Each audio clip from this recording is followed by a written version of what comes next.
মশলা 1 লেখেন, ওটা হচ্ছে মশলার নিচে, মানে এটা হচ্ছে পুরো মশলাটা। আচ্ছা ভাই, নরমালি আস্ত মুরগির রোস্টের ক্ষেত্রে যে হাত পা বেঁধে না, এখানে বাঁধবো না? ওই যে যেটা বড় মশলাটা বললাম, না না, এটা হচ্ছে মানে টাইটেল হবে শুধু মশলা আর কি, ঠিক আছে? কি কি মশলা লাগবে সেটা আর কি ওই এক দিয়ে দিয়ে মশলার নিচে দাগ দিয়ে দেন, তাইলেই হবে। হ্যাঁ, আপনি আরেকটু সরে ওইদিকে যান, তাহলে আমরা দেখতে পারবো। কোনটা?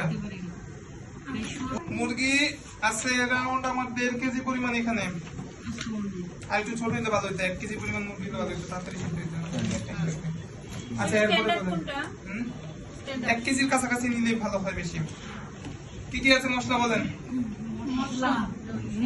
মশলার মধ্যে আছে কি? টক দই। শুধু মশলা, কি কি মশলা লাগবে সেটা হেডিং, এটা হেডিং।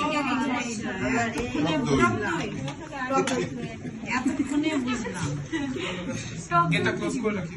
আচ্ছা, 1 নাম্বার হবে টক দই। এই কি কি মশলা এটা লিস্ট দিয়েছেন?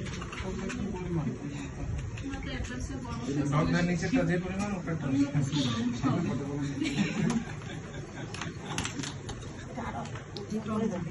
হ্যাঁ, কতটুকু? 3 চামচ দিচ্ছি, 3 চামচ। টক দইয়ের পরে কি আছে? বেরেস্তা। ওইটা দিয়ে দেন তো, বেরেস্তা ওইটা যা আছে দিয়ে দেন। কোনদিকে নাড়াবেন? এইটা ওটা দেন টিস্যুটা হাত রেখে, হ্যাঁ জাস্ট উল্টে দেন এমনি। ঝালি কাবাবটা আমি কোথাও মানে স্যাটিসফাই হইলাম, ভালো লাগে না, মানে টেস্ট ভালোই লাগে না। তো লাগবে না। হয়ে গেছে। এরপরে কি আছে? বাদাম পেস্ট আর কি, ঠিক আছে? অনেক ধরনের বাদাম আছে, এর মধ্যে কি সব ধরনের বাদাম দেওয়া আছে? সব আছে, 4 ধরনের বাদাম দিয়ে আমরা পেস্ট করেছিলাম আগের দিন। ফার্স্ট ক্লাস করেছিলেন না? ফার্স্ট করে নিয়ে জন্য বাদামটা বেশি দিচ্ছি। চিনাবাদাম কম। কম দিয়েছি, চীনাবাদাম বাটির মধ্যে খাইয়া কই সব মিলে গেছে। 2 টেবিল চামচ। এরপরে কিশমিশ হচ্ছে আপনার ওই যে বাদাম পেস্টের সাথে কিশমিশটাও পেস্ট করে দিয়ে দেয়। ওই কিশমিশ দিলে আবার একটু মিষ্টি মিষ্টি হয়ে যায়, আমি দিই না আর কি। এখন আপনার চয়েস, মিষ্টি খেলে দিবেন। এরপরে বলেন পোস্তদানা বাটা দিতে হয়, ঠিক আছে? দেখি বেশি কাজের প্রেশার থাকে, এরকম মাংসটা আলাদা করে এরকম রান্না করে রেখে দিতে পারেন, যখন আপনার দরকার। এটা নিচে দিয়ে দেন। এটা কি দিলেন? পোস্তদানা বাটা দিবেন 1/2 চামচ। আপনারা যেটা করবেন, ওই যে ব্লেন্ডারে আগের দিন মশলা করে নিয়েছিলাম না, মনে আছে? এরকম হচ্ছে পেঁয়াজ, আদা, রসুন, তারপরে হচ্ছে আপনার পোস্তদানা, এরপরে কি বাদাম দিয়েছি, বাদাম কিশমিশ যা আছে সব একবারে দিয়ে পেস্ট করে নেবেন।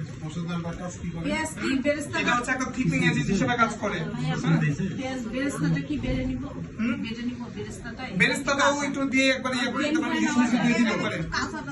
এখন তো আমি সব হচ্ছে কাঁচা পেঁয়াজ বেরেস্তা আর বাটা পেঁয়াজ। যদি এখানে রোস্টের মধ্যে বাটা পেঁয়াজ ইউজ করতে চাইলে কি করবেন?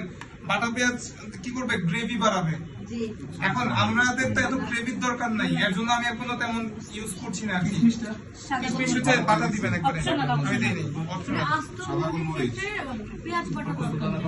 গ্রেভি যদি খাইতে পছন্দ করেন তাহলে দিবেন। হ্যাঁ, মোটামুটি গোলমরিচের গুঁড়া লাগবে না।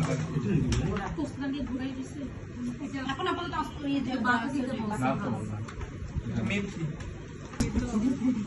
1/2 চামচ দিবেন। 1/2 চামচ। শাহি জিরা আছে।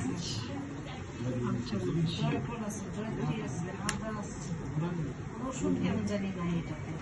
যদি একবারে পেস্ট করে ফেলবেন সব, হ্যাঁ একবারে পেস্ট করে নেবেন। আমি যেহেতু আজকে পেস্টে যাই না, আমি আস্তে আস্তে দিচ্ছি। শাহি জিরা না, দুটো আলাদা। 1-2 চিমটি দিয়েছি জাস্ট, বেশি দিতে হয় না।